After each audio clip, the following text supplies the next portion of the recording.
ನಮಸ್ತೆ friends, welcome to our channel.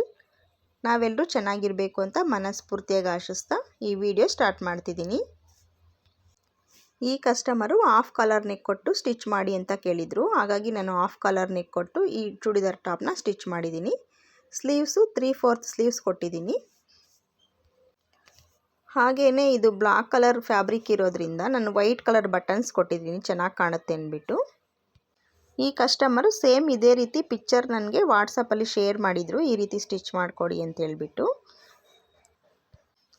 ಹಾಗೆಯೇ stitch ಮಾಡಿದ್ದೀನಿ. ಮತ್ತು ಇವ್ರದ್ದು ಇನ್ನೂ ಒಂದು ಚೂಡಿದಾರ್ ಮೆಟೀರಿಯಲ್ ಸಹ ತಂದುಕೊಟ್ಟಿದ್ರು, ಅದು ಸಹ ರೆಡಿಯಾಗಿದೆ. ಅದು ಯಾವ ರೀತಿ ನಾನು ಸ್ಟಿಚ್ ಮಾಡಿದ್ದೀನಿ ಅನ್ನೋದು ಸಹ ಇದೇ ವಿಡಿಯೋದಲ್ಲಿ ತೋರಿಸ್ತಿದ್ದೀನಿ. ಇದು ಬ್ಲಾಕ್ ಕಲರ್ದು ಸ್ವಲ್ಪ ಫ್ಯಾಬ್ರಿಕ್ಕೇ ವೆಯ್ಟ್ ಇದೆ. ಈಗ ನಾನು ಲೈನಿಂಗ್ ಕೊಟ್ಟು ಸ್ಟಿಚ್ ಮಾಡಿರೋದ್ರಿಂದ ಸ್ವಲ್ಪ ಹೆವಿ ವೆಯ್ಟ್ ಕಾಣ್ತಿದೆ.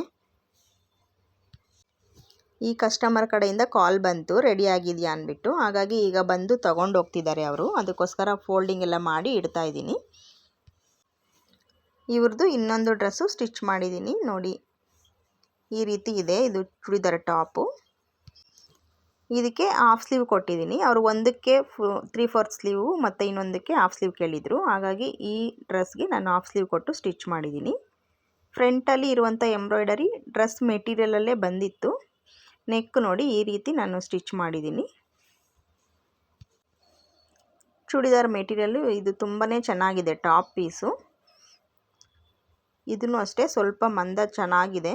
ನಾನು ಲೈನಿಂಗ್ ಹಾಕಿ ಸ್ಟಿಚ್ ಮಾಡಿರೋದ್ರಿಂದ ಸ್ವಲ್ಪ ಚೆನ್ನಾಗಿ ಕಾಣ್ತಿದೆ. ಇದಕ್ಕೆ ಲೈನಿಂಗ್ ಕಟ್ ಮಾಡೋಕ್ಕೆ ಮುಂಚೆನೇ ನಾನು ಫ್ಯಾಬ್ರಿಕ್ ಎಲ್ಲ ಐರನ್ ಮಾಡಿನೇ ಕಟ್ ಮಾಡಿದ್ದೀನಿ. ಹಾಗಾಗಿ ಈಗೇನು ಐರನ್ ಮಾಡೋ ಅವಶ್ಯಕತೆ ಇಲ್ಲ. ಹಾಗಾಗಿನೇ ಸ್ಟಿಚಿಂಗ್ ಎಲ್ಲ ಕಂಪ್ಲೀಟ್ ಆದಮೇಲೆ ನೀಟಾಗಿ ಫೋಲ್ಡ್ ಮಾಡಿ ಇಡ್ತಾ ಇದ್ದೀನಿ.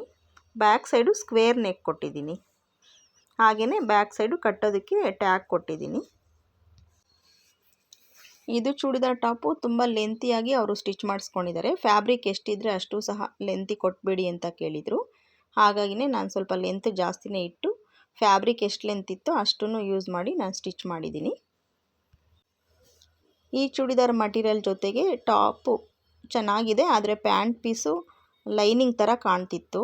ಅವರು ಪ್ಲಾಜಾ ಪ್ಯಾಂಟ್ ಕೇಳಿದರು, ಹಾಗಾಗಿ ನಾನು ಪ್ಲಾಜಾ ಪ್ಯಾಂಟು ಸ್ಟಿಚ್ ಮಾಡಿದ್ದೀನಿ.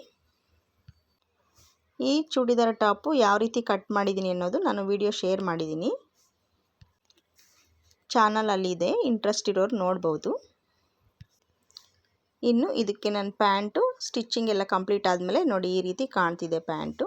ನಾನು ಯಾವ ರೀತಿ ಪ್ಯಾಂಟ್ ಸ್ಟಿಚ್ ಮಾಡಿದ್ದೀನಿ ಅನ್ನೋದು ತೋರಿಸ್ತಿದ್ದೀನಿ. ಇದು ಬಾಟಮ್ ಸೈಡು ಸ್ವಲ್ಪ ಅಗಲ ಕೊಟ್ಟಿದ್ದೀನಿ. ಅವರು ಅಗಲನೇ ಕೇಳಿದರು, ಲೂಸಾಗಿ ಸ್ಟಿಚ್ ಮಾಡಿಕೊಡಿ ಅಂತ. ಹಾಗೆಯೇ ಅವರು ಎಲಾಸ್ಟಿಕ್ ಬೇಕಾ ಅಂತ ಕೇಳಿದ್ದಕ್ಕೆ ಎಲಾಸ್ಟಿಕ್ ಬೇಡ, ಕಟ್ಟೋದು ಕೊಟ್ಬಿಡಿ ಅಂತ ಹೇಳಿದರು. ಹಾಗಾಗಿನೇ ನಾನು ಕಟ್ಟೋದು ಕೊಟ್ಟಿದ್ದೀನಿ. ಇದು ಕ್ಲಾತ್ ನೋಡಿದ್ರೆ ಲೈನಿಂಗ್ ರೀತಿ ಕಾಣ್ತಿದೆ, ಆದರೆ ನೀರಿಗೆ ಹಾಕಿದ್ಮೇಲೆ ಸ್ವಲ್ಪ ಮಂದ ಬರುತ್ತೆ. ಕಾಟನ್ ಕ್ಲಾತು ಸಮ್ಮರ್ಗೆ ಯೂಸ್ ಮಾಡೋಕ್ಕೆ ಚೆನ್ನಾಗಿರುತ್ತೆ. ಇದು ಡ್ರೆಸ್ ಮೆಟೀರಿಯಲ್ ಜೊತೆನೇ ಇದು ಬಂದಿತ್ತು ಪ್ಯಾಂಟ್ ಪೀಸು.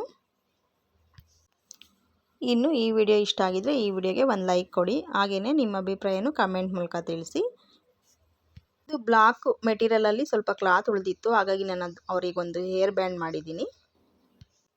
ಈ ವಿಡಿಯೋ ನಿಮ್ಗೆ ಇಷ್ಟ ಆಗಿದರೆ ಈ ವಿಡಿಯೋಗೆ ಒಂದು ಲೈಕ್ ಕೊಡಿ. Thanks for watching. Bye friends. ಜೈ ಶ್ರೀರಾಮ್.